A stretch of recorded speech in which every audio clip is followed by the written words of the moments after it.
As the sun began to set behind the jagged peaks of the mountain range, a lone hiker, exhausted from a long day of trekking through dense forest, found himself far off the beaten path, disoriented and weary.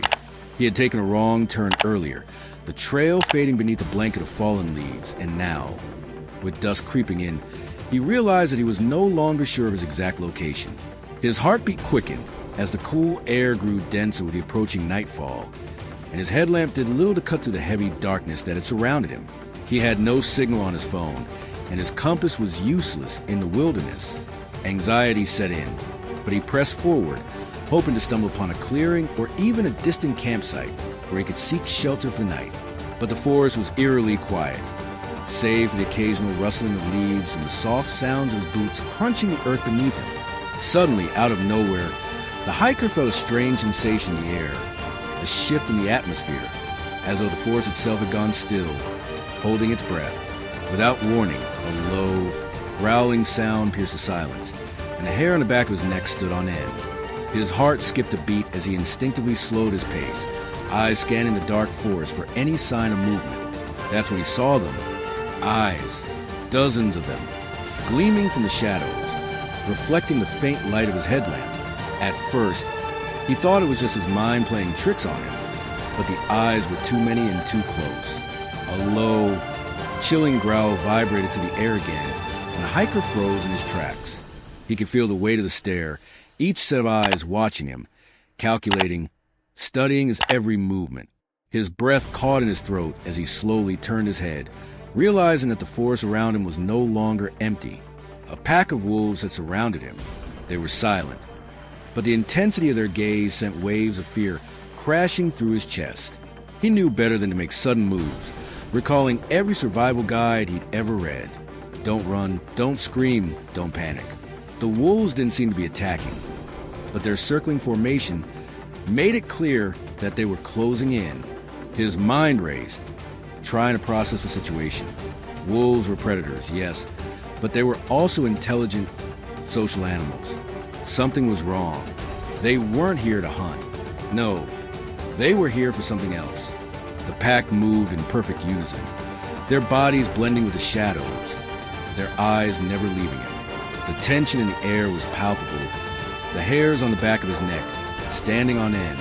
And then, just as the hiker thought he couldn't take the suspense any longer, when the wolves broke formation and approached him slowly, its eyes locked onto his with intensity that made his heart pound in his chest.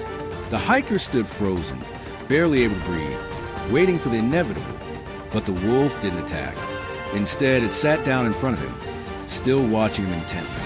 Confused and terrified, the hiker took a shaky step back, his mind racing for answers. What was happening? What did these wolves want? Why weren't they attacking? Then a voice, soft, almost a whisper, rang through his mind. They're not here to hurt you. They're here to protect you. His heart raced even faster, and he took another step back, instinctively reaching for the knife strapped to his belt. The wolves made no move to stop him, but the sense of confusion deepened. He had heard the legends, the stories of wolves acting as guardians, but surely that was just myth. Wolves were dangerous animals.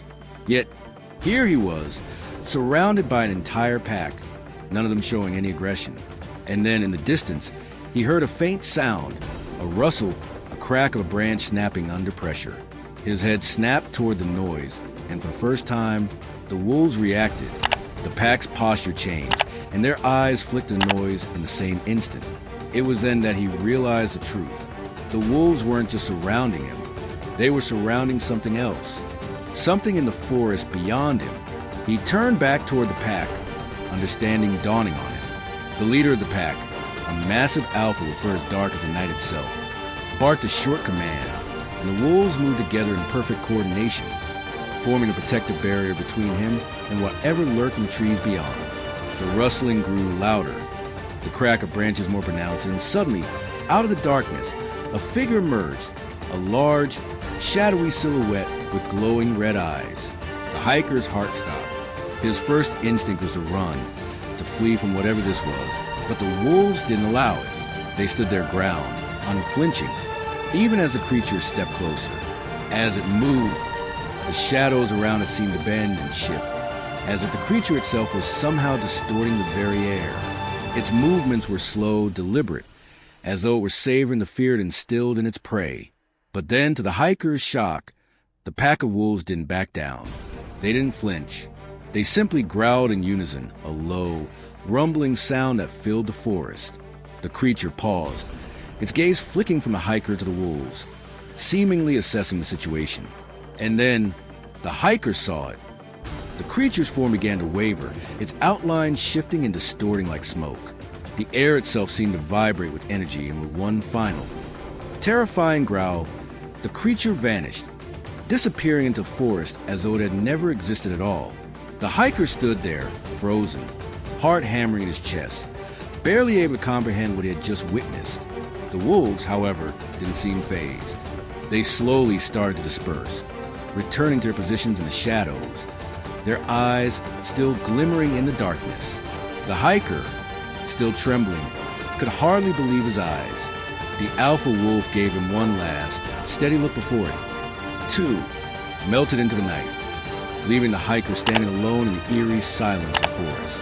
His mind struggled to grasp what had just happened. Had he imagined it? Was he just hallucinating from exhaustion? But the wolves had been real. He knew that much for certain. And what about the creature? He could still feel the weight of its presence, the oppressive energy that had hung in the air before it vanished. With trembling hands, the hiker slowly made his way toward the nearest trail. The memory of the wolves' protective circle seared into his mind. As he walked, a feeling of gratitude and awe washed over him. The pack had protected him, kept him safe from something far worse than he could ever have imagined. In the end, he realized that the wilderness wasn't just a place of danger. It was a place of balance, of guardianship, of unseen forces working in the shadows to maintain the delicate equilibrium of life. He had been blessed, and he would never forget the night the wolves circled him, not to harm, but to protect.